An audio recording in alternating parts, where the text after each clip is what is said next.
Sony products have an allure that other phones just really can't match. It's almost primal, like the phone is calling to you.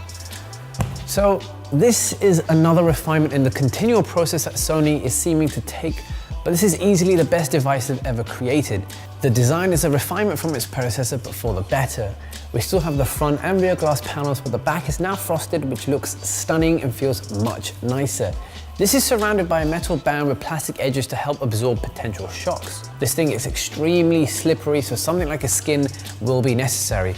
What's cool about this phone is that it seems to be made for one, because you know, some phones just don't really work particularly well. The second biggest change is the fingerprint sensor. I'll get straight to the point. It works really well and the location fits my personal use perfectly. Everyone seems to have their own inclination of preference, but with the double tap to wake and the ability to register multiple fingers, this is a great and natural position. If you've ever used a Sony device before, then you'll feel right at home. There are no drastic changes. This is the standard Z5, if you will, so the screen is the same 5.2 IPS LCD 1080p panel found on the Z3 Plus. It's a great panel with some nice touches such as the ability to adjust white balance and the addition of Sony's X Reality engine, which enhances contrast, reduces noise and fine-tunes saturation. Overall, the device is small for my liking, but I know that this size is perfect for a lot of people. Due to the square body, the feeling in the hand could be better, but man, I tell you, does it look nice. I've always loved Sony's design language and this encapsulates it perfectly. This translates to the hardware too. It's running the Snapdragon 810, which, let's be honest, totally ruined the Z3 Plus. Safe to say that this time around, we're good. It does get warmer than most of the phones I've used, but it's nowhere near as bad as the Z3 Plus. Finally. Everything else is top notch. 3 gigs of RAM means this phone flies without a hitch, and having expandable storage up to 200 gigs means I can fill this thing with a crap load of music and files. I'm one happy boy. And that experience continues. You may know that I listen to a lot of music, and one of my main gripes in general is the lack of focus on audio from major OEMs. Sony is definitely one of the better ones here, and that is down to the support for high-res audio. Load up some DSD or FLAC files, and with compatible headphones, you should be in for an awesome experience.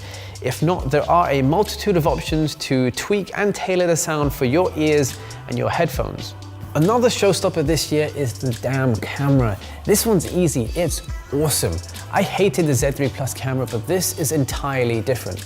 The 23 megapixel sensor is capable of obtaining some pretty incredible images. The depth of field is strong with near field objects, which is kind of crazy when you realize it's from a phone. Detail is good, however, I don't see the point of a 23 megapixel output. At that resolution, the camera just doesn't have the quality to justify the size. The software comes with a whole host of modes, but if you want to get the most out of it, put it into manual mode and have at it. The options aren't so deep, so I would love to see this improved.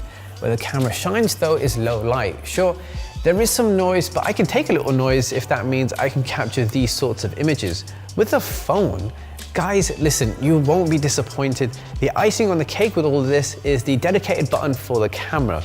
Perfect. Video is just as good, especially Sony's implementation of software IS dubbed Steady Shot. It just works incredibly well. I'm walking here, holding it in my hand, not even trying. You'll be running this on Android with Sony skin on top, but you knew that already, didn't you? But for those who don't, well, Sony's implementation is one of the better out there. It's light and comes with some nice touches that I like. For instance, the auto sign into open Wi-Fi networks, automatic action, so when you plug in your headphones, volume is set and the app is launched. And it has tight integration with PlayStation, so if you have a PS4, then you have the ability to remote play straight into the device. You can even hook your DualShock 4 up to enhance the playability. This is one of the best features of the Xperia line, and this great addition remains on the Z5. We've got a 2900 mAh battery, which is not bad considering the phone's size. On average, I was able to get through a full day with about 3.5 hours of screen on time. This was at mid brightness, mainly browsing, push emails, watching YouTube and social media and all that kind of good stuff. My runtime has been acceptable, although it's not enough in all honesty.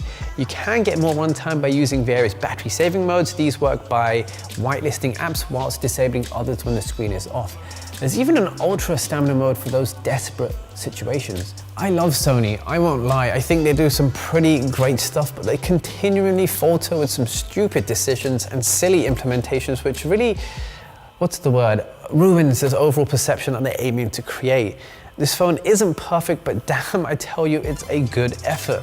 One of the biggest USPs is the ingress protection rating of 68, which I love. This means that it's particle and waterproof, but once again, no salt water. I think the extra inclusions such as the audiophobic coating, the FM radio, the barometer sensor, aptX, H.265, and AMP+ support overall make this a very well-rounded phone. So that's it from me, guys. Let me know what you think down below. And a big thank you to Clove Technology who lent this phone to me. And now I tell you, I kind of don't want to give it back. This thing has been flirting with me since the start. Anyways, take it easy. I'll see you soon.